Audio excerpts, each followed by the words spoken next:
The Counterculture Hour with host V. Vale. Produced by Marion Wallace for Research TV. Today's guest, cyberpunk writer Rudy Rucker. Rudy Rucker. Thanks, Vale. It's nice to be here in your cool North Beach apartment, right next to the Beat Museum. Yeah, and City Lights Books. Yeah. Yeah, well, I used to work at City Lights, so it was kind of the world's shortest commute. Yeah. Well, yeah, you're legendary yourself. I've been in San Francisco for 25 years, and right away when I got here, you were the person to find out about. Gee, thanks, Rudy. With the awesome research issues. Well, you're down in history, as I said, a founding father of cyberpunk, and for those people too young to know what the word means, how would you define that? It was sort of a reaction, in the same way that punk was maybe sort of a reaction to glam rock, arena rock, hair metal, this sort of overblown, overproduced kind of music. There was some science fiction in the late 70s was a little like that. You'd have these lumbering novels about hereditary aristocrats who are colonels in the Space Navy, and it didn't really relate to the person in the street. So that was Bruce Sterling and William Gibson and me and John Shirley were maybe four of the main people doing cyberpunk at that time. And I was very happy to be involved because I grew up really, sort of idolizing the beat writers. And Ginsberg, Jack Kerouac, Gregory Corso, Burroughs. and William Burroughs was really my favorite writer.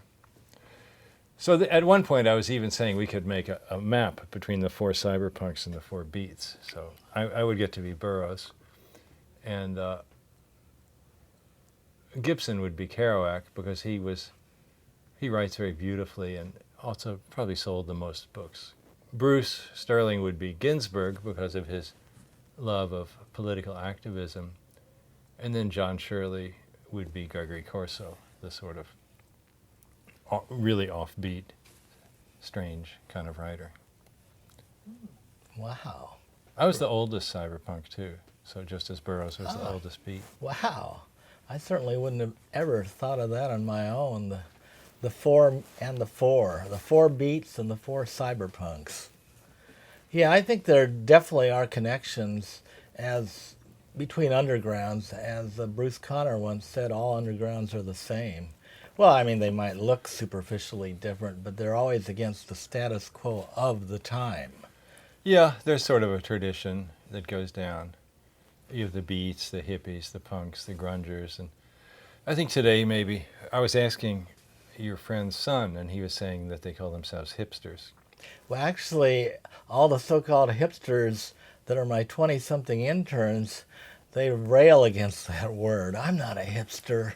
Well, you often would hear hippies saying they weren't hippies, too. Yeah. And punks, they're not punks. Yeah, it gets sort of complex. People don't always want to be labeled. Yeah. I think if you have any brain in your head, you never want to be labeled.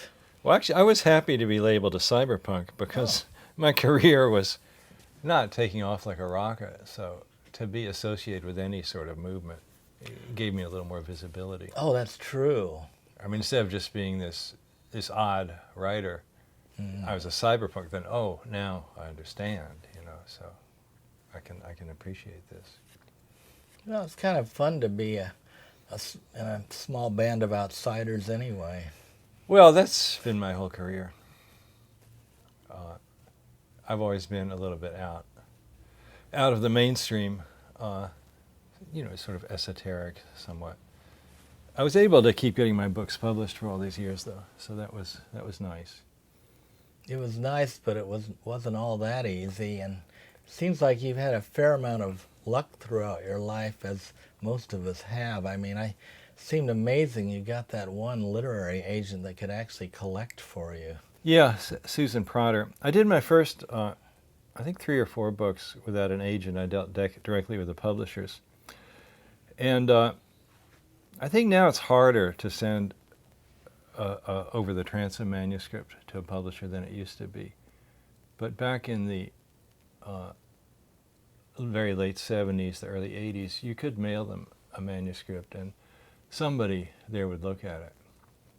They always use the phrase slush pile for the books that come in. And I've been talking, some younger writers was asking me advice, and I told her to just mail it in, and she said, well, they won't even look at it unless you've gotten an agent, but then that makes it very hard. Then it's a catch-22, because an agent doesn't really want an unpublished writer, so it's hard. But anyway, yeah, I found having a writing career, it was a lot harder than I expected it to be.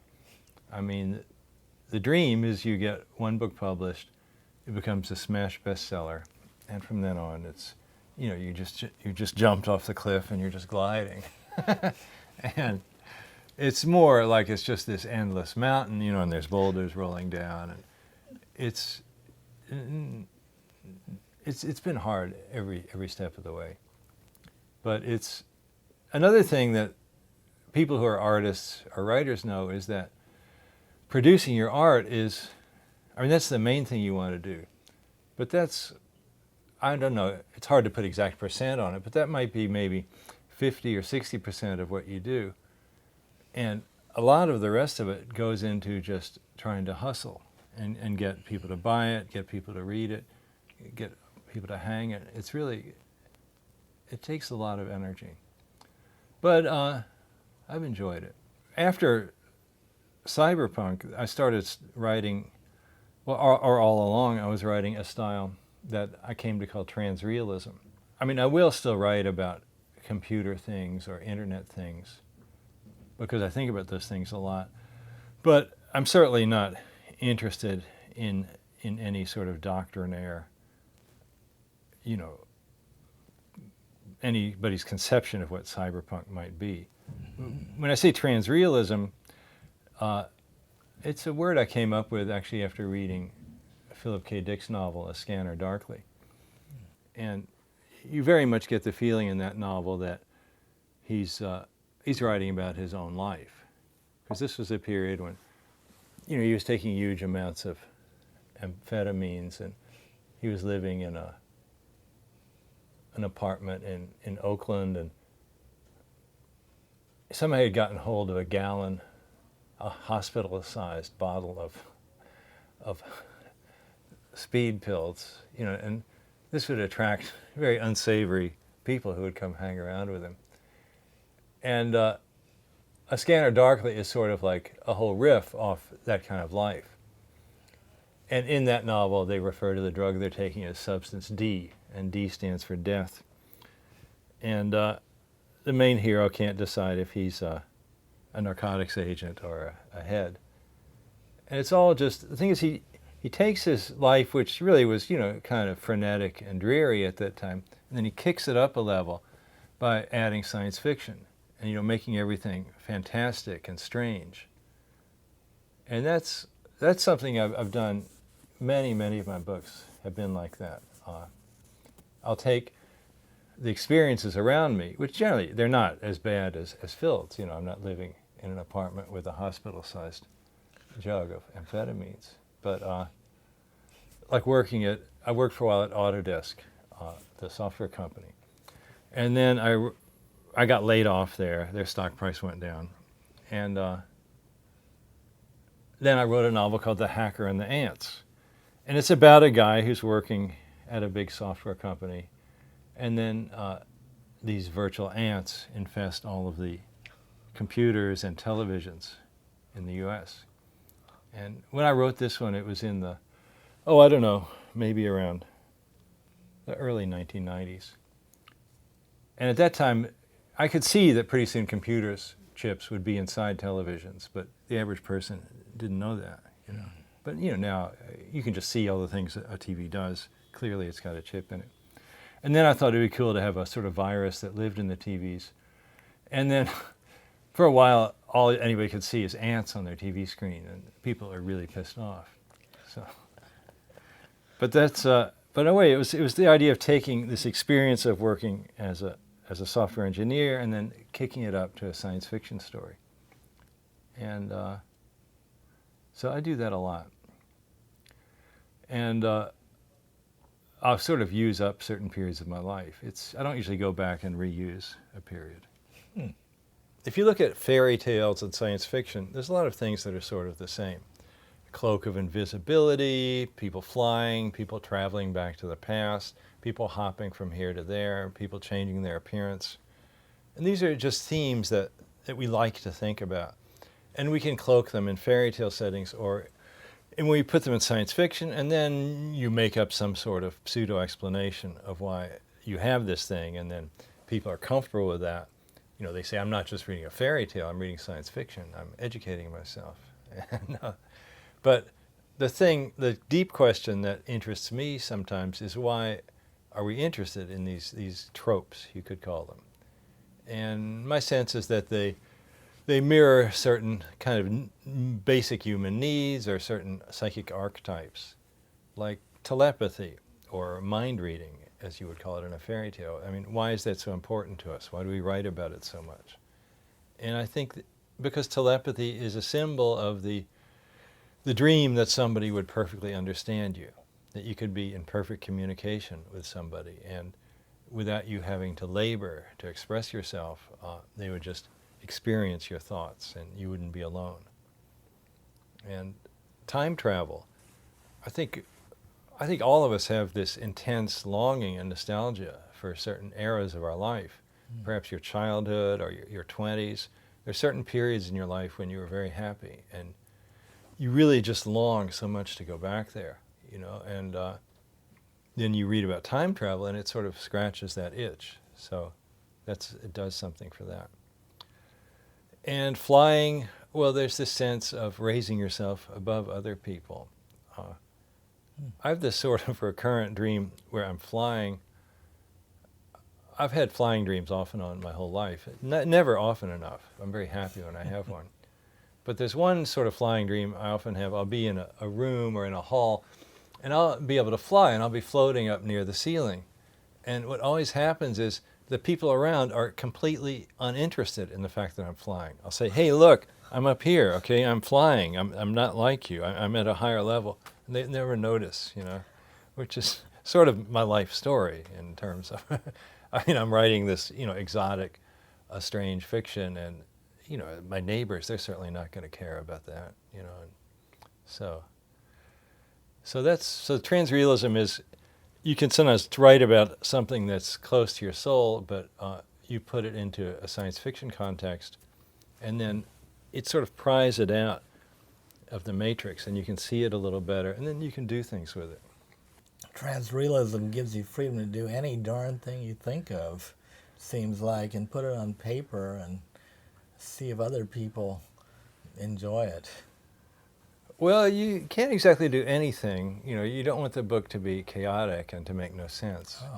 Okay. So one of the constraints in a science fiction novel is that the reader does expect to have a plot. You know, you want to have well-rounded characters and a coherent plot that goes from one end to the other. And then, and there has to be, even if you're expressing these human archetypes, you want there to be some sort of nice resolution. I've been working on a novel for the last year and a half. It's called The Big Aha. And that's a phrase I like. It's sort of an image of, you know, the thing. It goes back to this sort of 60s thing or this hippie thing. What is reality? I want to know the secret of life. I want to see all the visions. I want to experience the white light, or the big aha. So, and one of the aspects of this book, a transreal aspect, is that the main character, he's talking about his parents a certain amount and their characters. And one of the things I'm setting up in this book, it's, you know, I still mourn for the deaths of my parents. You know, I think of them. I don't know, maybe not every single day, but, you know, whenever I think of them, you know, you'll look back and you'll think, well, I'm more like them than I used to admit, you know, and they weren't so bad. I do miss them. You know, it would be nice to see them again. And, you know, I hope who knows what happens when you die, but I hope that it's in some way they're okay. That's sort of one of the things I'm dealing with in The Big Aha, but in an extremely bizarre and science fictional way that I won't even go into. Well, they've become eggs for an alien being, but never mind. So I've enjoyed writing transreal. I don't be as doctrinaire about it now as I used to, because, like I was mentioning earlier, The Hacker and the Ants was very much about my experience of working at Autodesk. And the second novel I wrote, White Light, was very much about my experiences. I wrote that novel in, I guess, 1979 or 1980. Excuse me, 79 or 80. And that novel was, well, it was about two things. It was about the hippie thing, about psychedelics and seeing the white light. But it was also about being a teacher at a small upstate college in New York State called Geneseo. And so it was very much set in that particular place. And I went in and put in pretty much all the people I knew were in there as characters. So it's very, like, you could kind of do an overlay, transparency, like lay it over and have the labels. And the books I do now, partly, I think I mentioned earlier, I wouldn't want to go back and write another novel about teaching at Geneseo. I mean, that would be, it wouldn't be interesting for me. It would be boring. I mean, it's doable, but if I'm going to do an exact replica of some period of my life, then I'm not going to go and do that again. But I've sort of used up large swatches of my life in my transrealism. And now it's more that I'll go to some place where something that didn't actually happen to me, but a scene that I happen to know very well. And the characters, usually the main character will be to some extent like me, but maybe a more outspoken person than me. That's usually more interested and also more reckless. And so I'll model things in there. I like for the dialogue in my books to be very lively. That's a great failing in many novels of any kind, where you just you just look down a page of dialogue and it's just, a robot could have written it. It's just, everything's the most obvious response. And when you're with somebody that you enjoy talking to, what makes it fun is that, every sentence they say is a little bit of a zap, a little bit of a surprise. Well, I just read your autobiography, Nested Scrolls. Oh, do me a favor, explain what Nested Scrolls means to people. This was an autobiography I wrote. I think I wrote it about 4 years ago. And it was a period, I'd recently had some sort of medical emergency and had it, and then it all cleared up.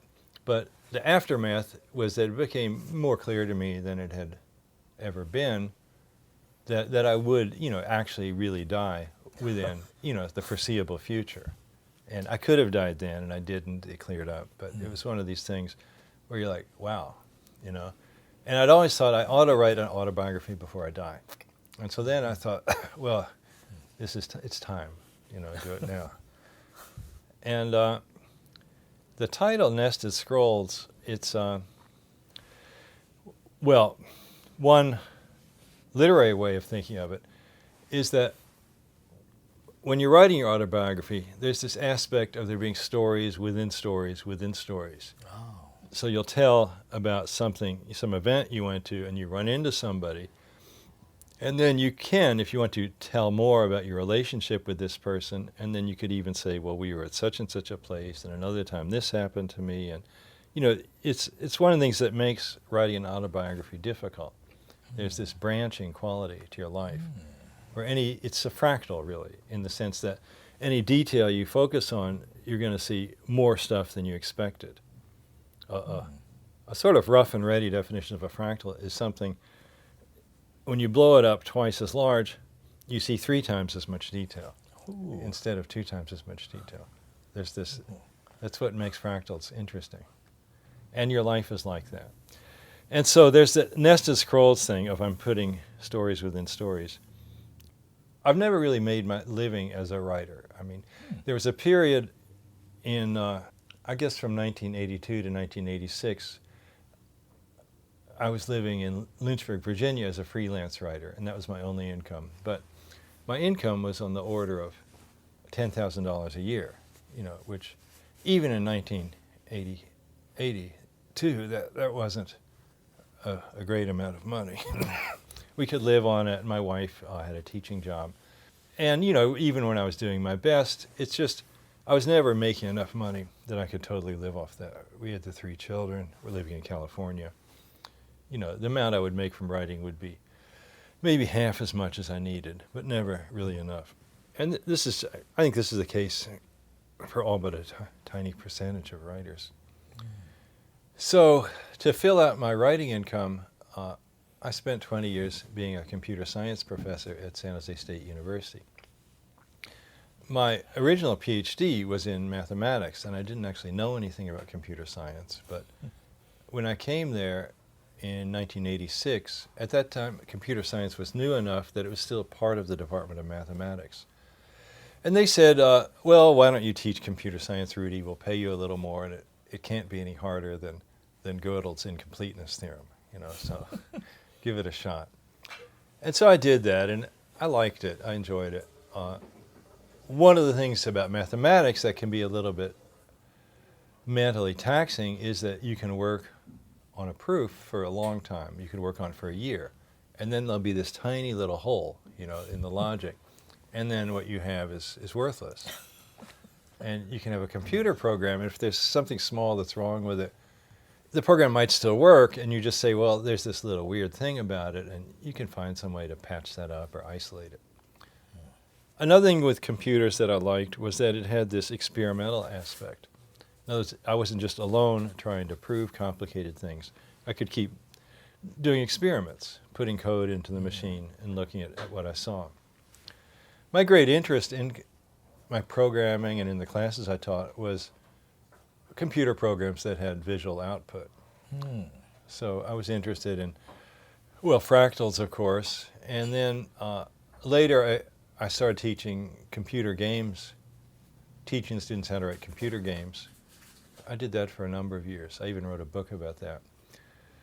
And that was fun because, that's, in my opinion, that's one of the best ways to learn computer programming, is to write a computer game.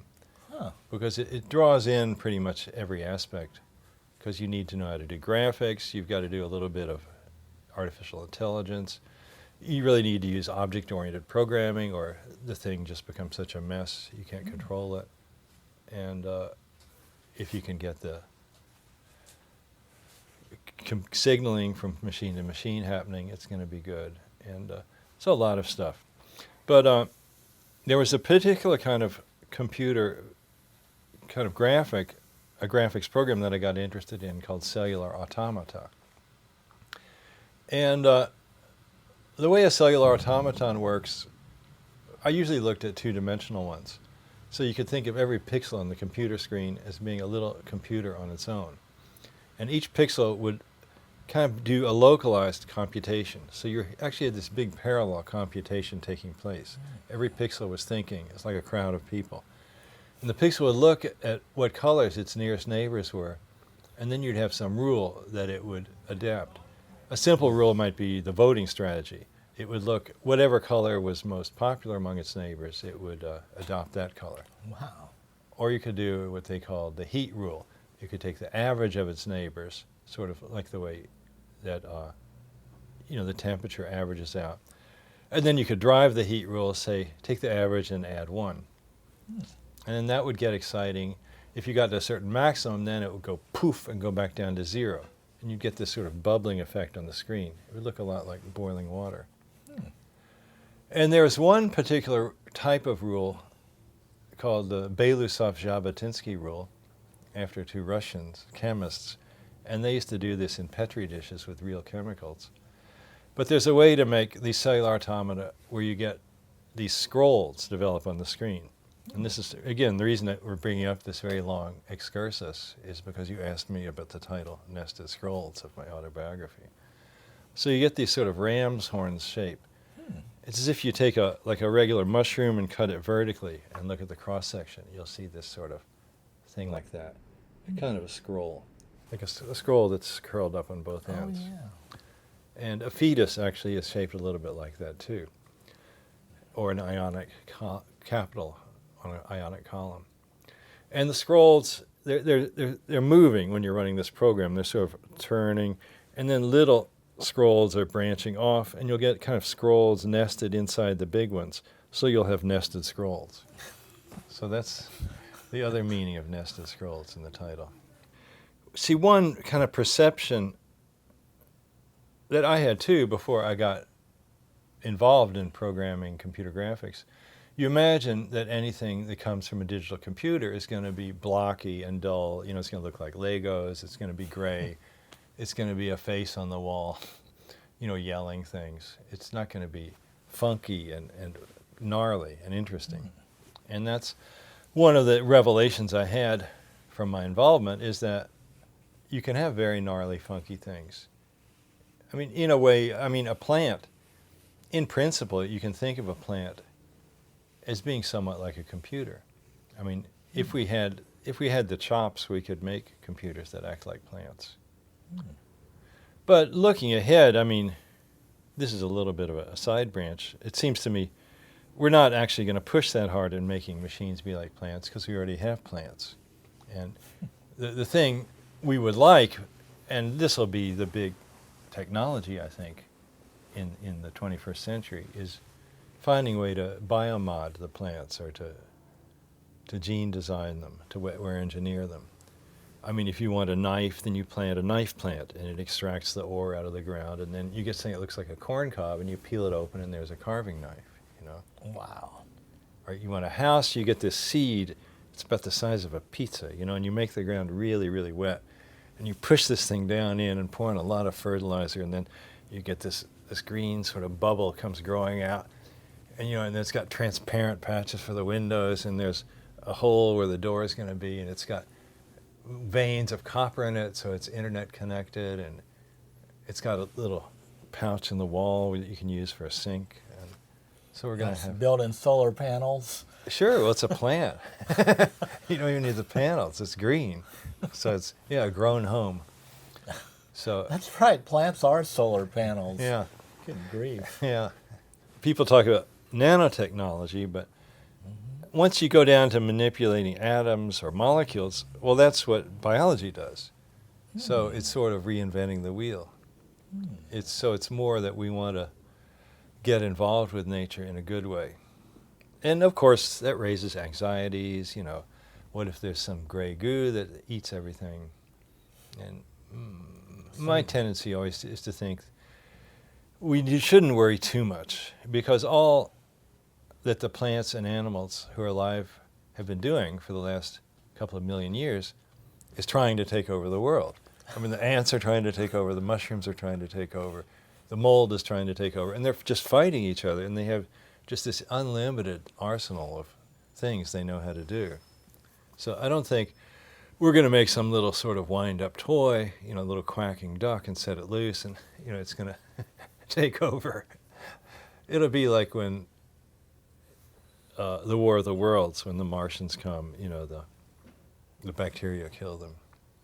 Oh, right.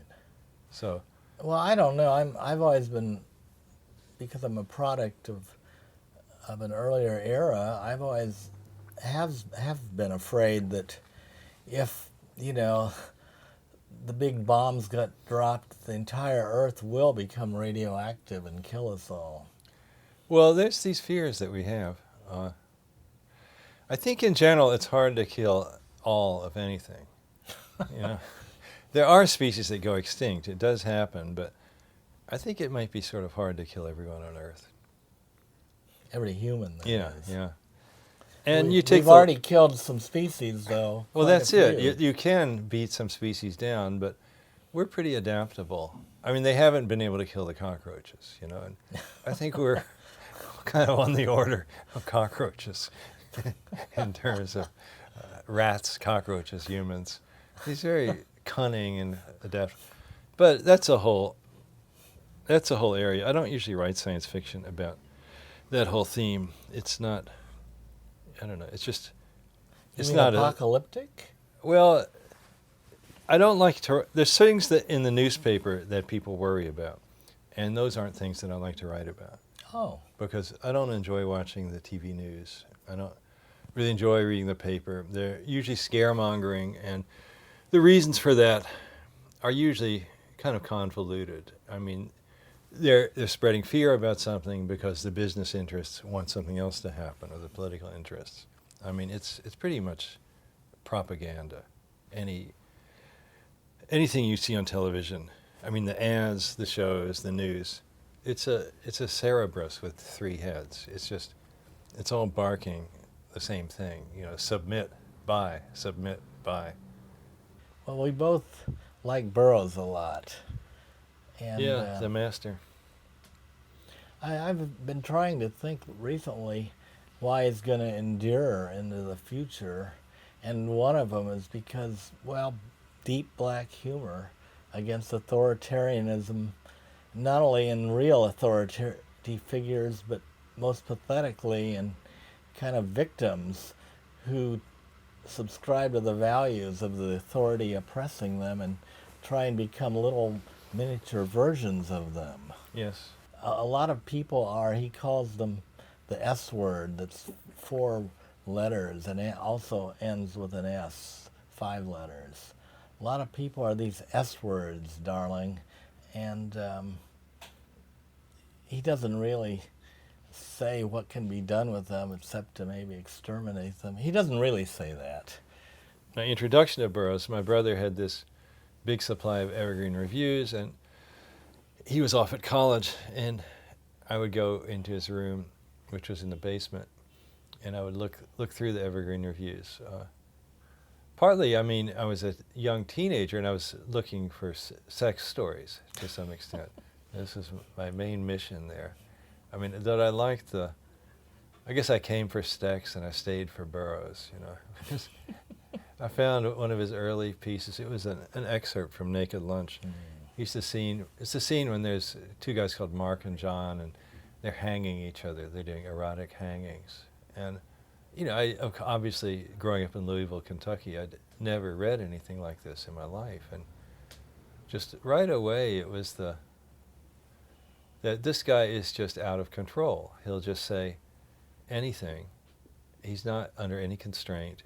He's, you know, totally in an autonomous zone, and that deep, as you said, the anti-authoritarian black humor. One of my favorite books of his is the Yage letters. I love Burroughs' letters. I really, really like them a lot.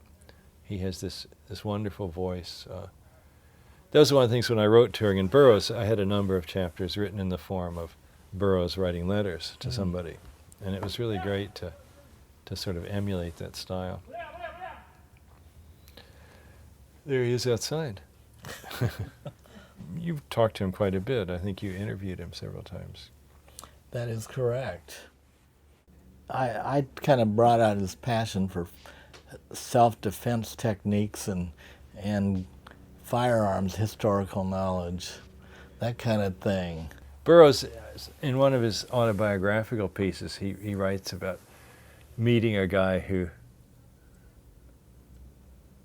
at his parents' house when he was a boy, who was an expert at judo or some kind of art. He's saying that, you know, he knew how to kill somebody with a single touch of his finger, and then Burroughs looking at the guy and admiring him and saying, he looked extremely safe. Yeah, Burroughs was this double or triple sort of outcast because he was, you know, a junkie, and he was gay, and he was politically, you know, just complete contempt for the government. Mm-hmm. And those are all things that I liked. I just liked what an outsider he was. Because if you're an artistic type or a writer, you do have this sense of being an outsider, that you're seeing the world differently than other people are. I mean, consensus reality has never really appealed to me. It's I always feel like I'd like to look at it in my own way and form my own opinions. And not just swallow whatever the...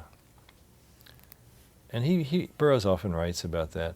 He'll talk about the marks staring up at the, the lights on the skyscrapers and getting their messages from up there and being controlled. And there's one aspect of the Burroughs legend that's always troubling, is the fact that he shot his wife. I wasn't going to put that into my book, but then I realized, you have to. If you're going to do Burroughs, you have to deal with this. And I didn't exactly want to do a thing where, he wrote various things about it, that an evil spirit possessed him, or he was drunk. And, ultimately none of those explanations is really entirely satisfying. If you shoot your wife in the head, you've really screwed up. And so the way I worked it in Turing and Burroughs was that they go down to Mexico City, they go root around in the graveyard. I found out where Joan was buried. There's an interesting article, a PDF you can find online by James Grauer-Holtz that has a lot of pictures of the news articles in Mexico of that period, and it has a real analysis of what actually happened. And that was really useful for me in writing the novel.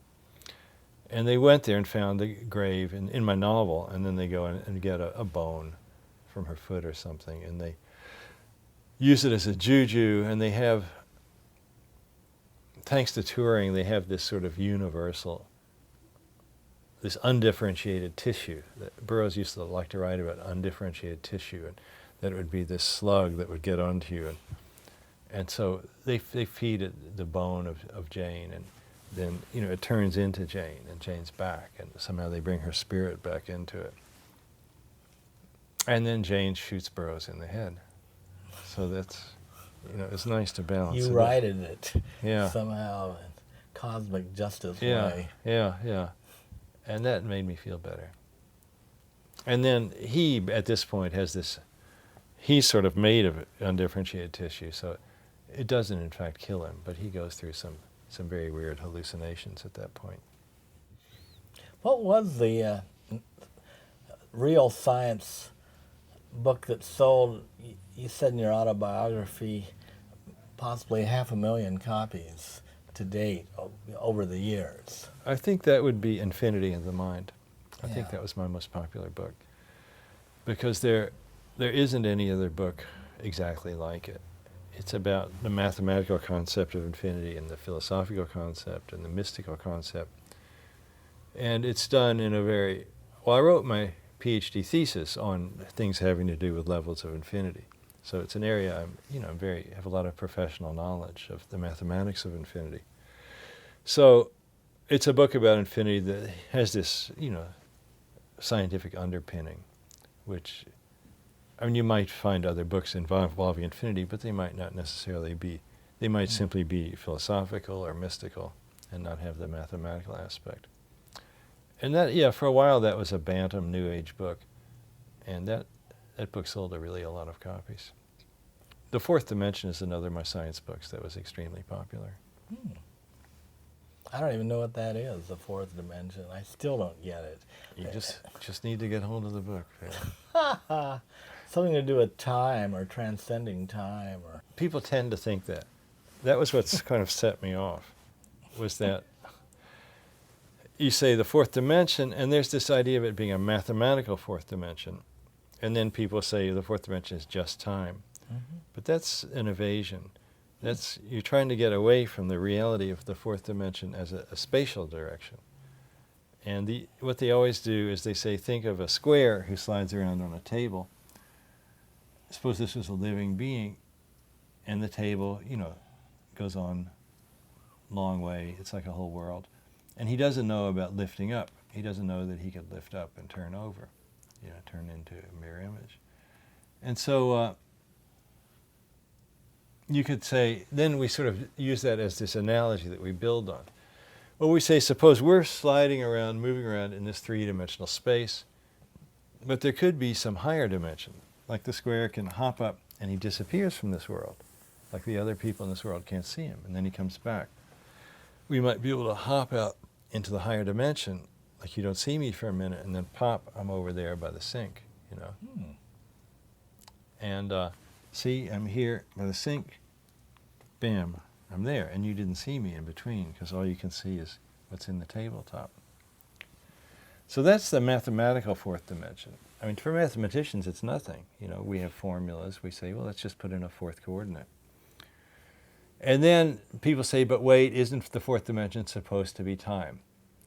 And the idea is there's a notion of space-time, and it is four-dimensional, but this is just one way of using the fourth dimension. So we can say, if you like, we could say we have this extra space dimension. If you like, you can call that if you insist on calling time the fourth dimension, we can call the extra space dimension the fifth dimension, if you want to. But it would be easier to think of, or which one you call the fourth dimension. It's like we don't say height is the third dimension. We say we are in a three-dimensional space. You know, I don't say width is the second dimension. We just have a three-dimensional space. And space-time is four-dimensional, but there's also maybe a fourth dimension, a spatial fourth dimension. And that's the whole theory of space-time being involved as four dimensions. That's what Einstein's relativity theory delves into that. So that's why I called my first book Geometry, Relativity, and the Fourth Dimension, because there's the two fourth dimensions. There's the geometric one, and there's the one of time. So that was a reasonable question of yours. Well, good.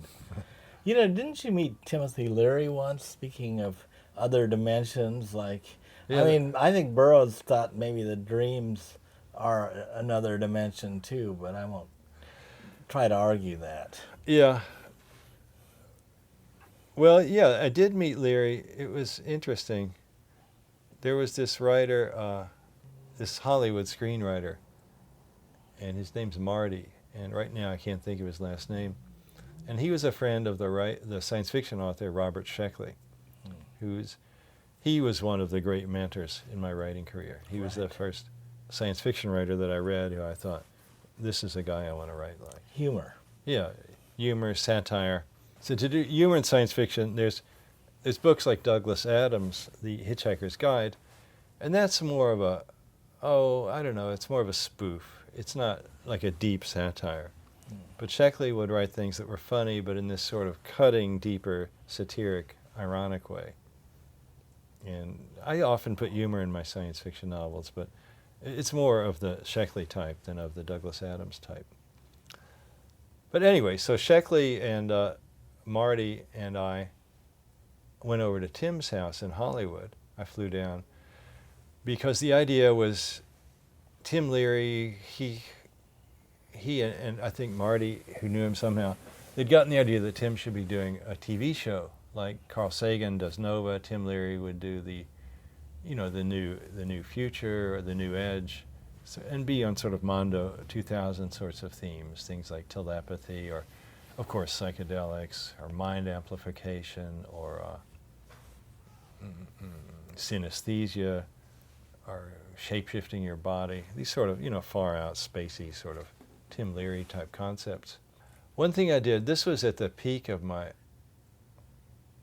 obsession with these computer graphics called cellular automata. And this was early. This was around, I don't know, maybe it was 1980. I guess it might have been 1987. There's this special card I'd gotten to make cellular automata run fast if you had an IBM PC. It's like, people don't really do this anymore. It was this card about this big, and you take the computer apart, take the case off, and then put the card in, and start it up again. And then you could see nested scrolls, and you could see things seething and running around. And so for some reason, I really wanted to show this to Tim. I guess I wanted to impress him with something that I was involved with, and that would be visual, that he could dig. Because I thought these were pretty psychedelic, these images. I liked looking at them in the evening. And so I took Tim Leary's computer apart, and I put the card in it, and he was suitably impressed. And from then on, he would just latch on to anything that he heard and make that part of his rap. So he was always throwing in the word cellular automata from then on. So I just felt happy that he did that. we had some good ideas. Though Sheckley afterwards, he said, well, Rudy, it's Hollywood. Whenever you get involved with people down here, just get them to pay you as soon as they can and be grateful, and don't get your hopes too high.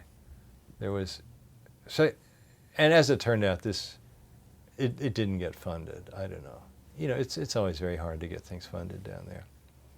Sheckley also told me at one point they'd wanted him to write a TV sitcom about two robots running a filling station on Mars. And it's just, to me, it's hard to imagine a better TV show than that, written by Robert Sheckley. But it never happened. Then I got involved when I moved, being in California. There was this magazine. It was called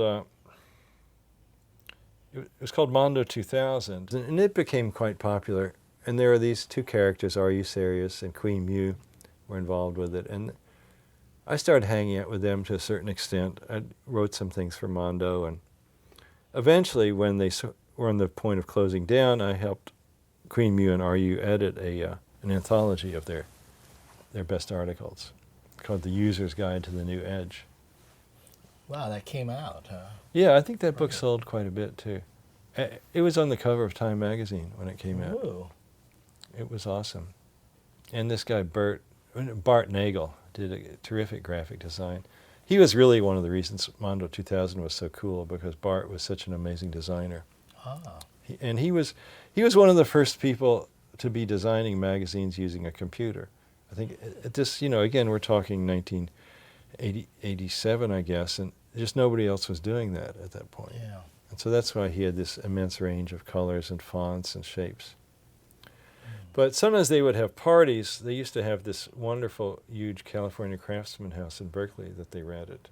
And those are, I guess, about the hippest parties I ever went to. Just really, you were often there. I went there. Yeah, and great gatherings of people. And I'd see Tim Leary there sometimes, Right. and he would always be really nice to me. Well, he was sort of a, I guess perhaps a bit of a con man. He would win you over, If you talked to him, you were going to like him. And he's like, oh, it's such an honor to talk to you, Rudy. I don't think he'd ever actually read anything of mine, but it was really nice to have him being so pleasant. And he's just a man. He's had this charismatic quality. He really did. I saw him once closer to the end of his life. That was on a panel. It was somewhere weird, like the Fashion Center in San Francisco. It was really dark in there. Are You Serious was on the panel, and Tim, I don't really remember what it was all about. But I remember talking to Tim beforehand, and I only took LSD once or twice in my life. I guess maybe 2 or 3 times, but not more than that, because to me it was such a really powerful experience. And I'm glad I took it. It was interesting, and it gave me things that I still think about. The white light, the vision of the one, the universe talking to me. But, it's like I need my brain for other activities. I can't do this. And Tim, of course, the opposite end of the spectrum. I'm sure God knows how many times he took it. And I remember I was asking him about this. We were killing some time before the panel. I said, Tim, how can you do this? I mean, this is like this soul-devouring experience. It's like an ordeal poison, an initiation ritual. You get through it. How can you keep doing that? And I sort of admire you that you have the psychic stamina. And he didn't really give me a precise answer. Instead, he launched into a story about a trip he'd taken 2 or 3 days ago, and he ended up sitting with a homeless woman on a park bench in L.A. and talking to her for hours and hours, and the glow about her, the godlike aura that she had. And but he, in his own way, he was sort of an admirable figure. He did things that, everybody else was scared to do. Even ran for governor. He ran for governor? A long time ago. Yeah. Let's talk about your painting. I don't want to call it a career, but it's certainly a passion on some level. It's something, yeah, I got interested in painting, I think it was 1999. I was writing a novel about the painter Peter Bruegel. Let's see, it says here when I started, let me just look. Yeah, 1999. And always worshipped Peter Bruegel, wonderful artist.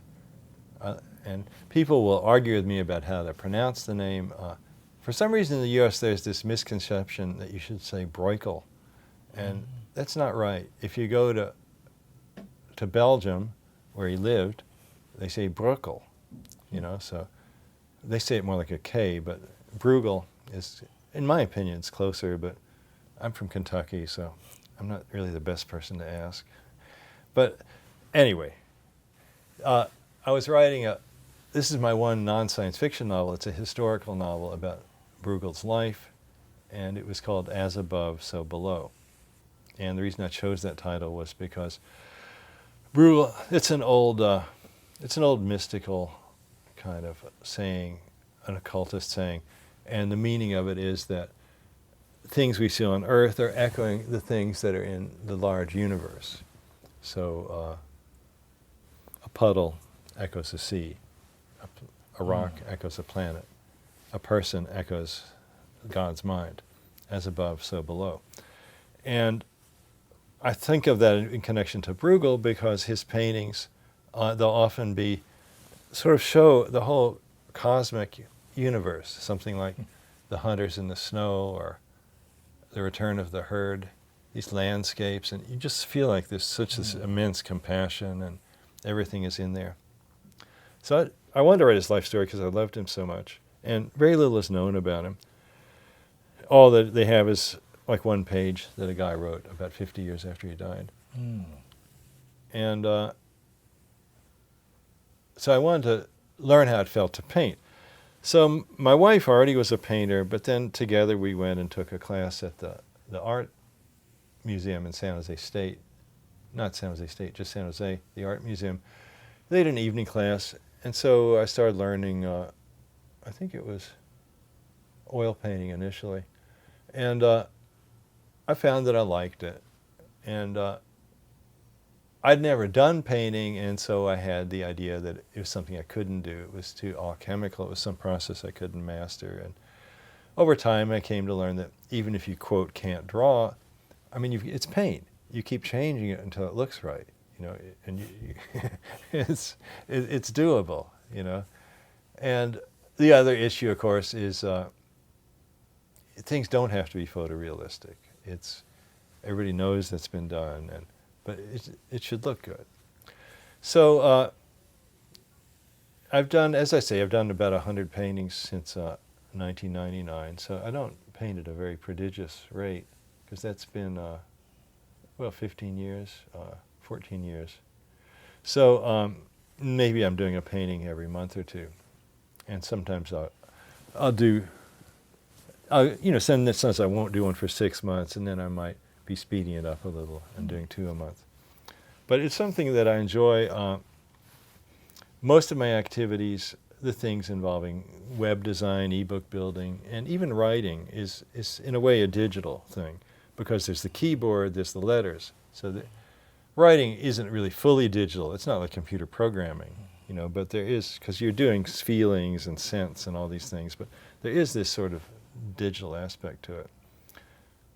And paint is just, it's these colored mud. You're smearing it around. And I'm a scientist, so I can understand theories of how to mix colors, but I always find I really can't think about those theories when I'm trying to mix a color. It's not productive to think that way. It's better just to just go on instinct and, mix little bits of color together with my palette knife till I see what I like. And I will always find something I like. And so the things I paint are, sometimes they relate to scenes that might be in one of my novels. I'm not averse to putting a UFO into my painting. I always feel like UFOs haven't really gotten enough artistic activity. I think there ought to be more novels and paintings of UFOs. The ones we have are more like outsider art or folk art, but it's a really a powerful transreal symbol for the other. Anyway, but so I like painting, and sometimes I'll even do a landscape. You know, I'll go out all plein air and set up the canvas and try to do my best at capturing it. But then I will throw in a UFO or something. You know, it's kind of hard to resist sometimes, putting a little curry. The whole thing, one of the reasons... Nonverbal, too. Yeah, nonverbal. One of the reasons we like to be creative is because it turns off our minds. Or I mean, you know, there's all the things you worry about. The gerbil wheel that you run around when you have insomnia or something. It's squeak, squeak, squeak, squeak, squeak, squeak, squeak, squeak, squeak. And then when you're doing something creative, you get absorbed in it and you forget yourself. That's really one of the goals of an artist, is to forget that they exist. There's a funny line in, there's a movie, Art School Confidential, with John Malkovich in it. It's a cool movie, an indie type movie. And he's playing an art professor who likes his art, and he's talking about why he does it, and he says he's looking for the narcotic moment of creative bliss. And so the narcotic moment of creative bliss. So that's when you're absorbed in the work and you're not, you're not worrying about the usual things you worry about. And I like comparing painting and writing. One thing about painting, in writing, if you screw something up, assumingly you've been professional enough to save the last version, you can get back to that, or if you're using a word processor, if you screwed it up within the last hour, you can, do undo, right, and get back there. Now painting, it's harder. I have a friend, we were talking about this, and he said, well, the way you paint is you get the painting looking pretty good, and then you ruin it, and then you fix it, and then you ruin it again, and then you fix it. So every time you change it, you feel like you've ruined it. I mean, I'll start with a nice background, kind of just a nice color field, but with subtle play and maybe a circle, that might, I was thinking, this is so nice. And then I'll start to draw a person in there, and I've ruined it, So then I fix the person until they look okay. And then it looks good again. And then, but there needs to be some other stuff, so I'm going to start putting some objects here. Oh God, I've ruined it, So it's, writing isn't exactly like that. It's more you feel like you're continually making it better. Or it's like you ruined it in the first place. Well, ruination, I guess, is part of creation. Yeah, creative destruction, yeah. Well, we've come to the end of our counterculture hour, Rudy, so thank you very much for illuminating us in your creative history. Thanks, Vale. It's really nice to be here with you.